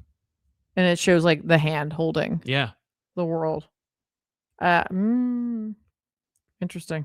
Any theories? Right? What do we... It's not Alfred. Yeah. I was like, is it the heart? I don't think so. I think it's going to be a character we haven't seen in a while. Is it Perpetua? I think it might be what's her name. Remember that horrible character that was in that awful thing? What's that girl? Is she in there? Who? Pandora. Oh. Why would it be her? I don't know. Tempest Fugonaut. I'm loving the chat right now. Yeah. It's Krona again. Yes. Anti-Monitor? Yeah. I don't think it's the Anti-Monitor. Okay. I'd take Tempest Fugonaut, though. There's no way it is. Well, it says it's the 0 chapter or book 0. So could it be 0 Hour? Could it be Wave Rider? Could it be Monarch? Right. Well, yeah, we don't know when book 0 happens, right? It says a whole new chapter here. Is that the beginning of the book? Is it later on in the book? Where does this happen? Rogolzar, great theory. Figured it was Darkseid. No, Darkseid stories later. No. Stop. So yeah, we'll see. Right. That is honestly, that's the part that I'm like, that's interesting. That's interesting. A fun tease. That is either a fun tease that's not going to pay off, and they're going to have to fix it later because if people are too excited about it, they're like, "Oh crap!" I know they know that. Okay, I don't it's know. Paul. Stop. Get out. Get out. You're out. Ban that guy. Snapper car. Snapper car. It's Alan Moore. There we go. I think it's Grant Morrison. Yeah, it's They're the like, writer. I'm here. I'm back. But yeah. Oh, but are you excited for an absolute crisis? No. No one's excited for an absolute crisis. No, but I did think it was interesting that like Darkseid has realized that like absolute Batman, Wonder Woman, Superman are like not going to pan out for him. No. He's like, okay, cool. Good thing that this apparently DCKO is happening across the multiverse, the infinite multiverse. Yeah, that like all these like what? They're all like cowboy Batmans fighting like characters. Like, okay. So yeah, there's going to be an absolute crisis. And I presume it'll be very much like Secret Wars, where planets will be destroyed until finally the last two planets are the absolute universe and the main universe. Right, and but then they will fight. It looks like that last graphic, looking at it again, because I was just like, okay, yeah, Absolute Crisis. And I just kind of went away from it. But looking at it again now, because like I dismiss that? I was like, all right, fine, whatever. Like, oh, we teased you for like the books that are coming out. We teased you for the mystery of the chapter, which is honestly the thing I'm the most excited about. And then they teased us for an absolute crisis. Yeah, fine. We knew there was a crisis coming. Yeah. But noticing that like all the planets, like on all those planets, the Omega like event it ended. The KO is happening. It happened, and clearly Darkseid won the fight on every one of them except for Earth, because Earth only is the only one who has Superman. Yeah, they have other Supermen on those planets, but not our Superman. Yeah, I guess. Well, according to Time Trapper, whose theory is that like that theoretically like the universe should move around Superman. I love that they reference Doomsday Clock. They're like, there's even a theory that says that you're the linchpin of everything. Yeah. And he's like, I happen to agree with it. Yeah. Time Trapper's a big fan. Time Trapper's a Jeff Johns fan. It's canon. I don't think so. But yeah, man, I don't know. Absolute crisis. Well, for those of us who hated when the Trinity fought the Trinity, maybe we'll see it again, but better. Maybe. Wouldn't that be nice? Yeah, I think we will. And I think it will be. So we'll see how that goes. But yeah, DCKO. I recommend it. I think it's good. I think the event was fun. This issue was fun. I think a lot of people don't love being sold at the end there. They're always going to do it, but just don't let that diminish the parts that you did enjoy, right? Yeah. Like obviously it was always going to be a springboard, but just don't worry about the part where you're being sold to. Exactly. But what's the book of the week for you? Oh, great question. Yeah. A lot of great options. Superman was fantastic. Flash was good. I love Twilight Zone. Twilight Zone was so good. Flash was excellent. Man, I gotta give it to Absolute Superman. That's fair. That was such a good issue. The art, like Ferreira, like bringing that body horror, really just love that. Love that. Just tendrils up the nose and in the eyeballs. I hate that. I don't want that in my life, but I do want to see it. Really well written. Again, Aaron rewarding those of us, who stuck with it, with that hope. It is earned. Yeah. But like Brainiac needs to calm down. Right. I give it to DCKO just because of the epic nature of the book and how successful it really was overall. There was very little, blight in there, despite all the blight. Good stuff. Well, in the story itself. Yes. So let's read some super chats from those of you out there who were great enough to share your thoughts, which are still going on, by the way. If you would like to sponsor today's show, you can do so by using super chats and ask a question or comment. We'll read it here on the show right now. So let's do it. Here it goes. MNMM. Usually Sal does this one. MNNM did it. I think the Joker thing is a follow-up to Hatouche. I think you're right. I remember thinking about this earlier when I was complaining about it to myself, and I was like, oh yeah, that's right. Hatouche is still going on, and Joker is like important in it. And also I think he was like critically injured and Superman or Batman had to save him. The book, the best thing they could do is pretend like that didn't happen. That's fair. But I think you might be right. Okay. There's more to that comment. Crazy how DC is allowing 2 Batman runs to be published concurrently. I agree. Don't think this would have happened if the president of the company wasn't also drawing it. True. Also, it's interesting. I saw, what was it? I think Jeff Loeb is doing a Batman Wonder Woman team-up book, and it's drawn by Jim Chung, and he's like, I'm not good at this. So I'm going to have, I think it's Alan Heinberg, the guy who wrote the Children's Crusade, is going to help him. And I'm like, that's great. How about you just don't write it at all? Let Heinberg do it, because I love Children's Crusade. There you go. Lawrence Perry saying, "Hey guys, how do you feel about other people continuing comic projects versus leaving it for the original creator? The best Spider-Man / Superman / Batman stories are written decades after the fact, but sometimes one writer rules." Thanks. Yeah, I don't mind. I'm not necessarily precious when it comes to comics to see like someone else pop in and be like, "Let me finish that," or "Let me wrap that up." Yeah. Infamously, from our show here, Tom King talked about how Jim Lee tapped him to write the end of All-Star Batman and Robin the Boy Wonder, and just didn't come together. But like that would have been fun, and I would have been very okay with that. That being said, I'm like, but it's not like Frank Miller's not working. Yeah, that's a tough one for me because I'm such a believer in like the artist's message. But like if it's been like too long and that art and that writer or that artist doesn't like either have the same abilities or like the same viewpoint or maybe doesn't even like I gave up on that because I didn't know where I was doing with that. Yeah. But someone else is like, I have such a passion for this and I think based on what you left behind or like where things might have been pointing to, I could see that working out. Yeah, there's so few of them that I'm not precious about it. Fair. Jay Sage, I assume we're saying, or SGE, saying, "Just finished Venture Bros. Thanks for recommending. One of the best shows I've seen. Can't believe it's done. Need more." It was so sincere. We haven't seen the ending of it, but I will tell you that we've seen a lot of it. I know where it ends up, and we loved it. We loved it so much we like bothered the creators on the floor of of New York Comic Con. Yes. It's Jackson Public wrote for the Tick animated series, and that is evident every single time you watch Venture Brothers now. Crazy. I think the sincerity, like, they got a little deep in the weeds with their own continuity. Which was like a problem. It's not a problem, but it's more like, like yeah. And they do it better than Rick and Morty, I'll tell you that. Sure. But that's where it's one of those things where it's funny. Like people love the lore of Rick and Morty, and Venture Brothers is all lore. And I feel like Venture Brothers eventually it was only about the lore. Though they do like change up the setting and stuff like that when they move to New York and stuff.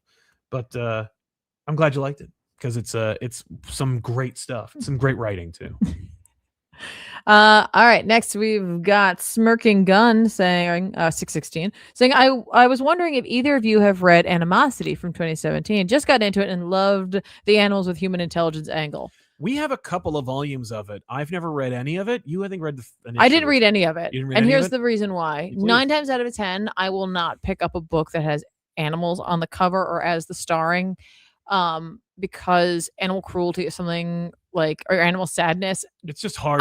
I have such a hard time with that. I'm like, with people, I'm like, it'll make me cry. Or I'll be like, it'll be like horror or whatever. And I'm like, this is amazing. I love going through all of those emotions. Animal wise, I struggle, even if they're animals with human elements, if they could talk, like put onto them. I don't know. I have such a hard time with it. Like reading Crypto was such a mistake. Yes, it was good. So you wouldn't. I mean, I don't remember if you ever finished We 3. I never started We 3. You wouldn't want to. I did. I read all of We 3, and I was like, I never recommended it to her. No, I read it. Yeah, I was aware. I was like, oh, like I saw it, and I was just like, I don't think this is for me. Oh, that's not going to be for me. Yeah. And I know it. I know my limitations. And that doesn't mean it's not a good book. It's just where I tend to draw the line for myself, unfortunately. Yeah.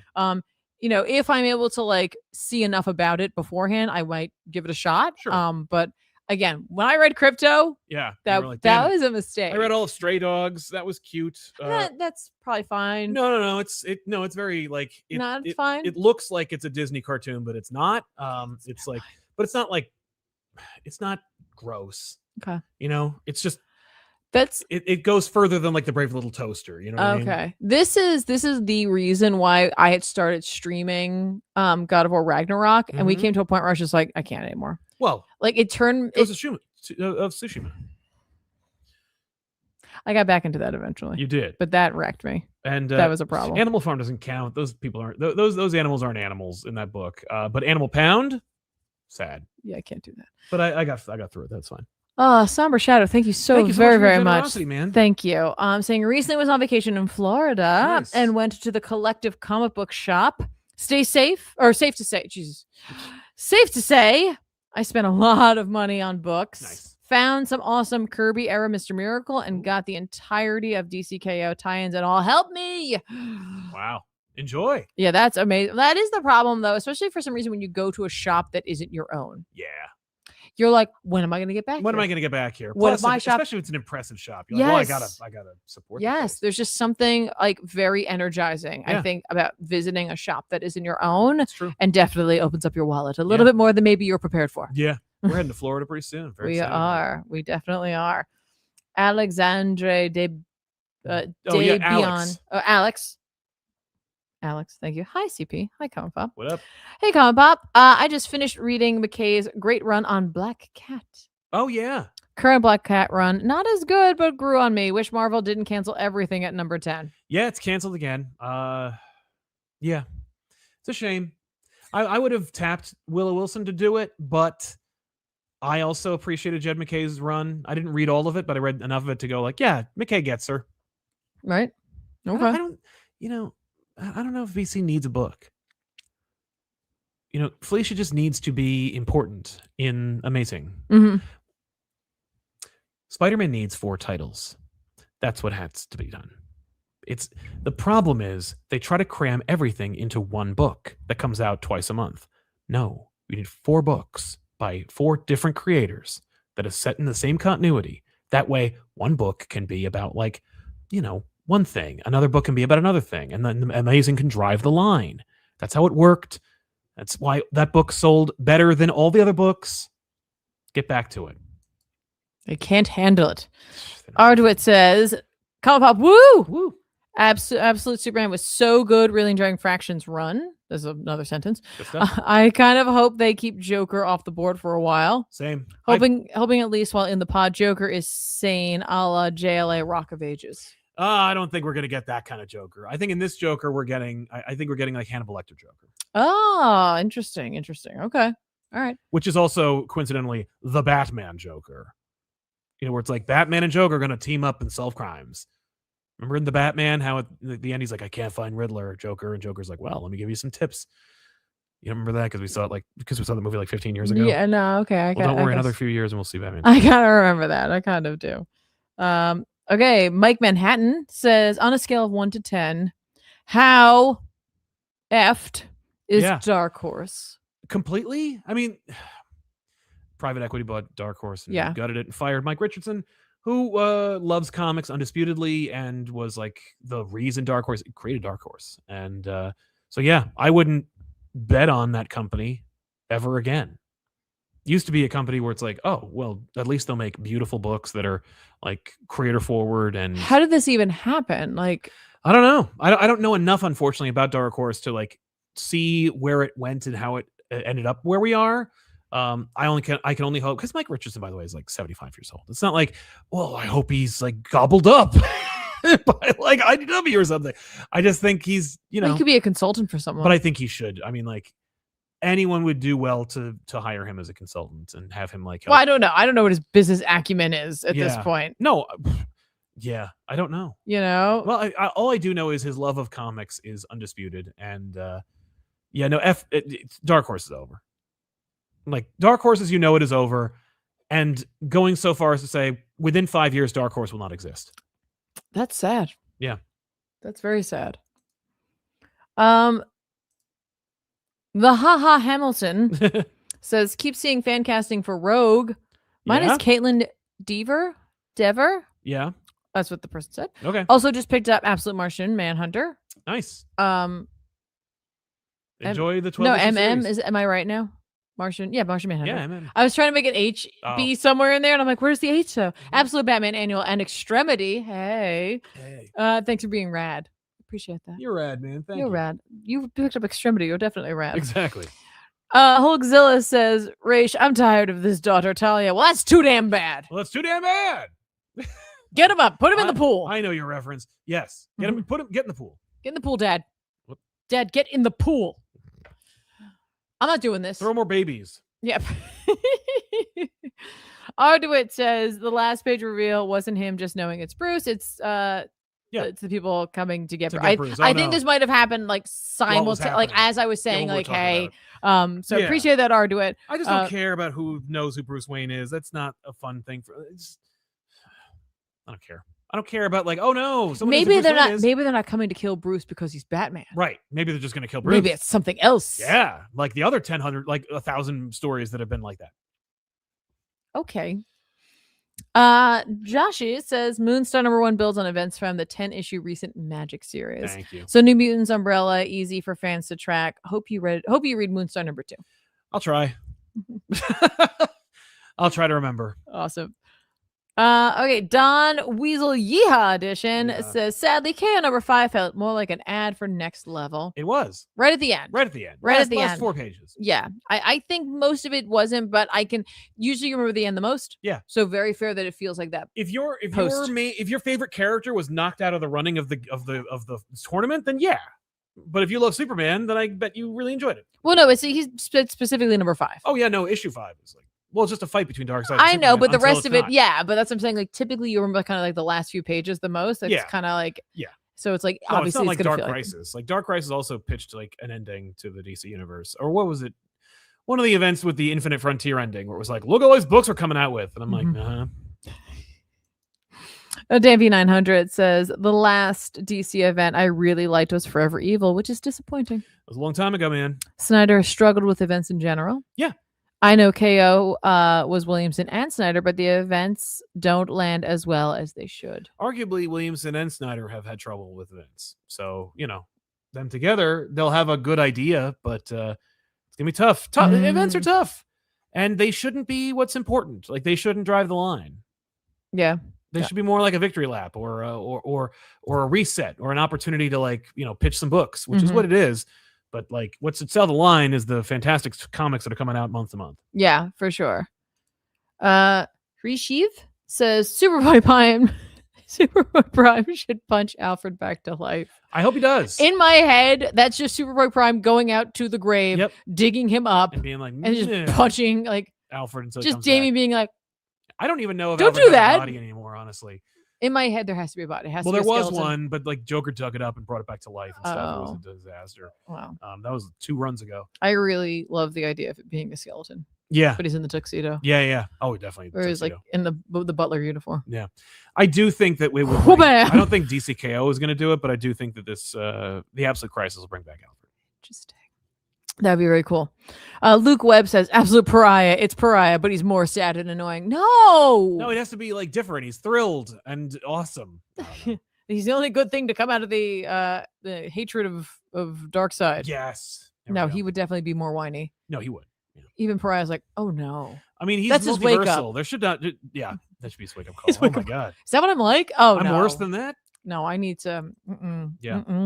Comes back to say, by the way, Tiff, you convinced me to give Absolute Superman another chance. Hooray! I hope you enjoy. Give it a try. Give it a try. Try the trades. It is much more hopeful, much more Superman right now. Yeah. Dan V900 is back saying they had the get out of jail free card with bringing Alfred back and de-aging John. I didn't expect either to happen. I did like the epilogue trying to tying into Night Fight and making sure.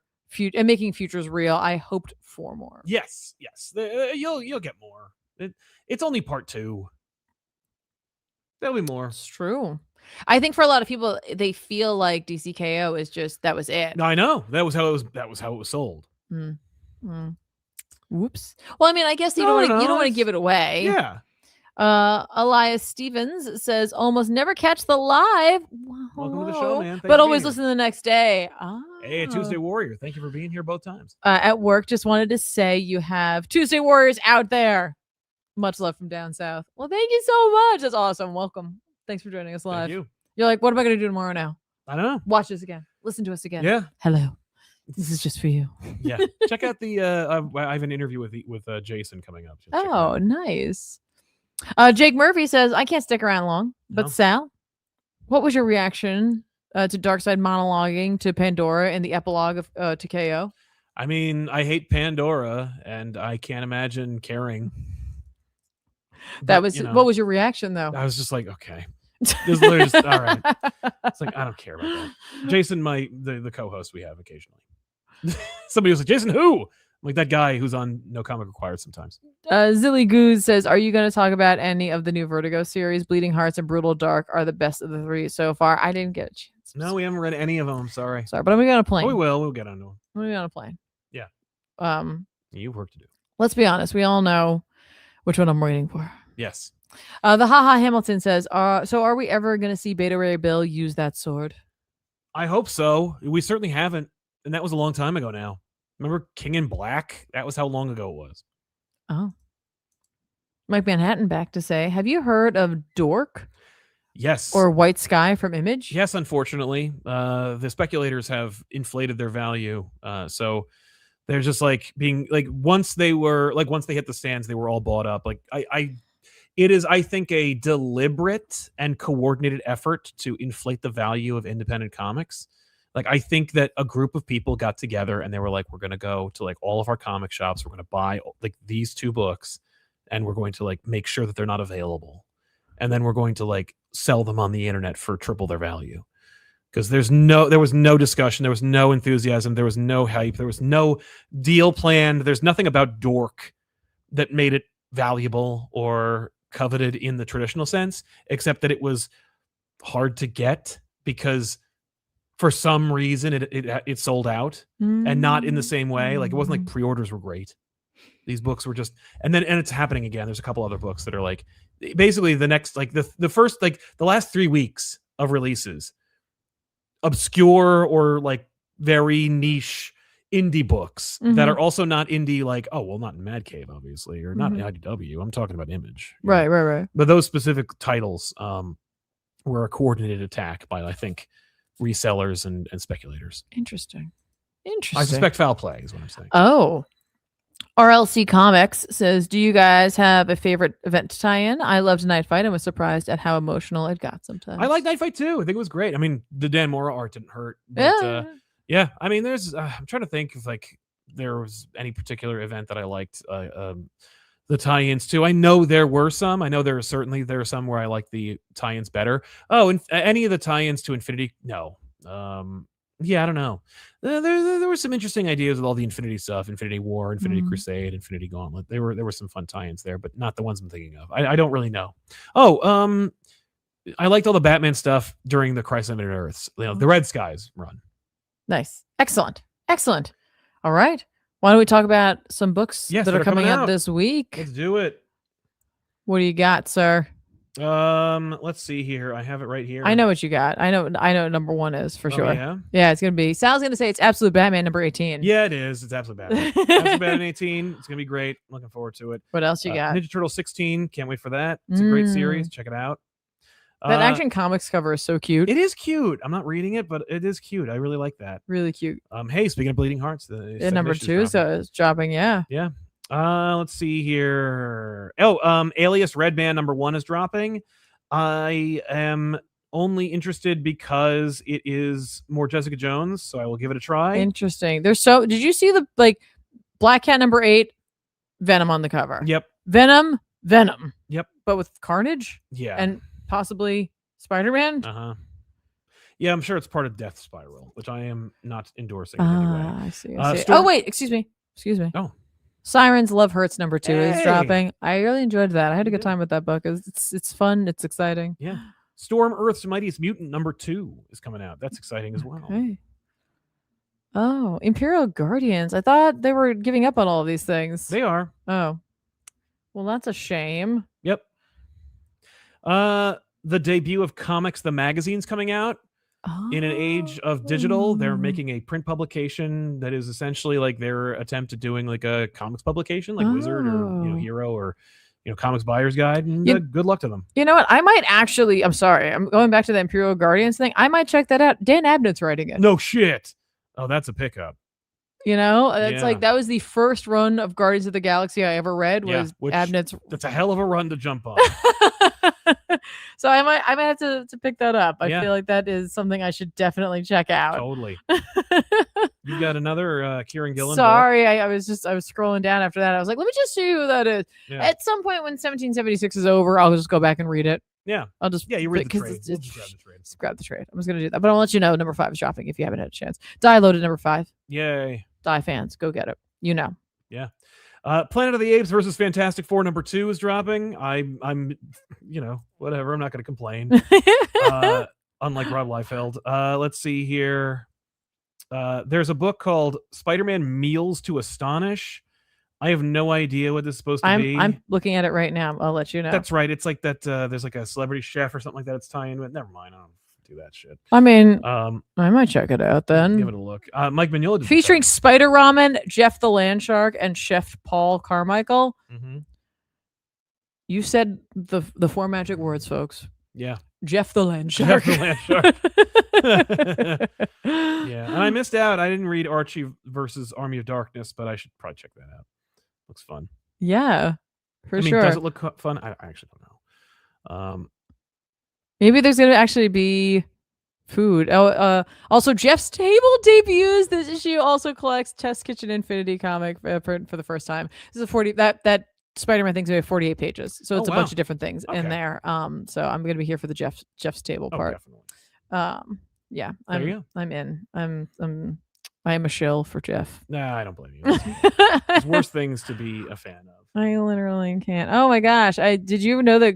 Did you see the Godzilla Portland thing? Yes. Sorry, Portland. It looks like it's your time is up. Godzilla comes for all at some point. Kyle MacLachlan will save you. Or not. He might be busy. Yeah, as the mayor. It's fine. It's fine. By the way, the Dark Horse is doing another Witcher book.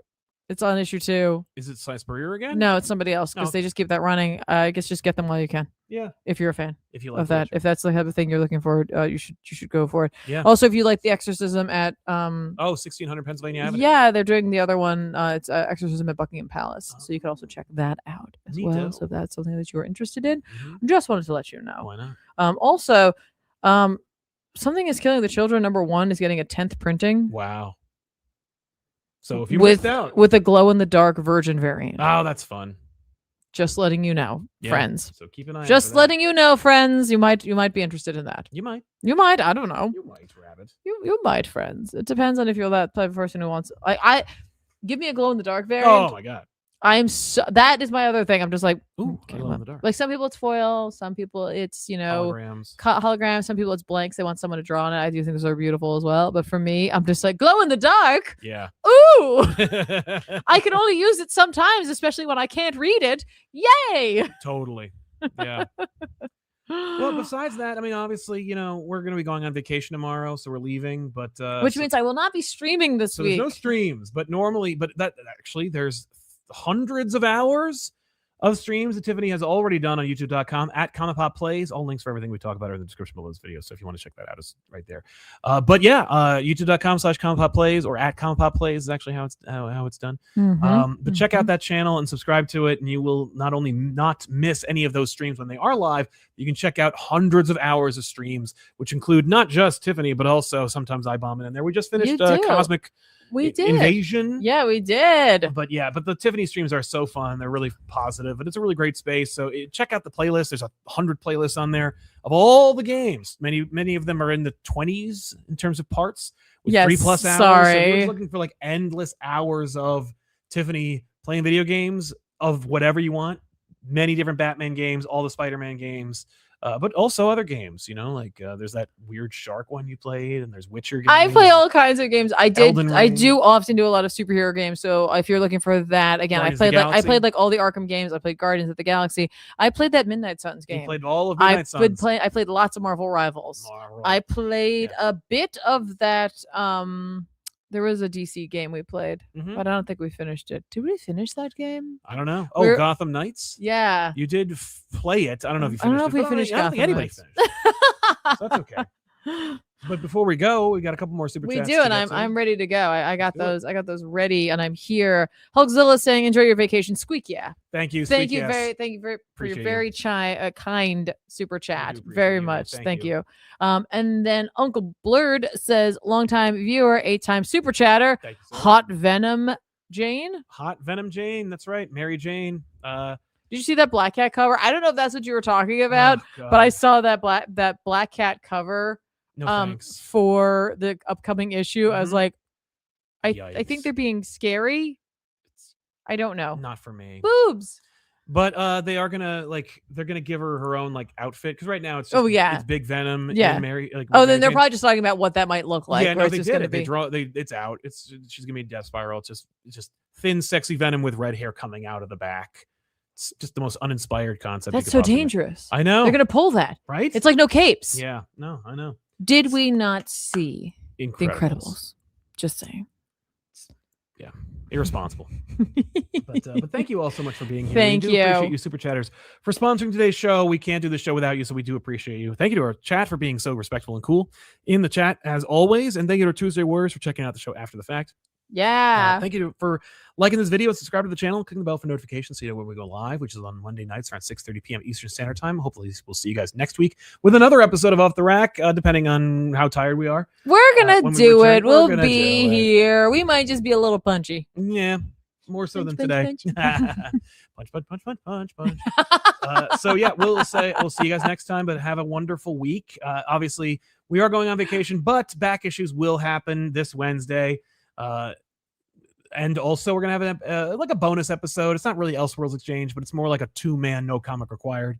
So check out that episode. I don't know when the hell it's coming out, but if you want to watch any of those things that we just mentioned, they're all on patreon.com/ComicPop. So if you want to support us more directly, go to patreon.com/ComicPop and see if it's right for you. Just check out our rewards and tiers.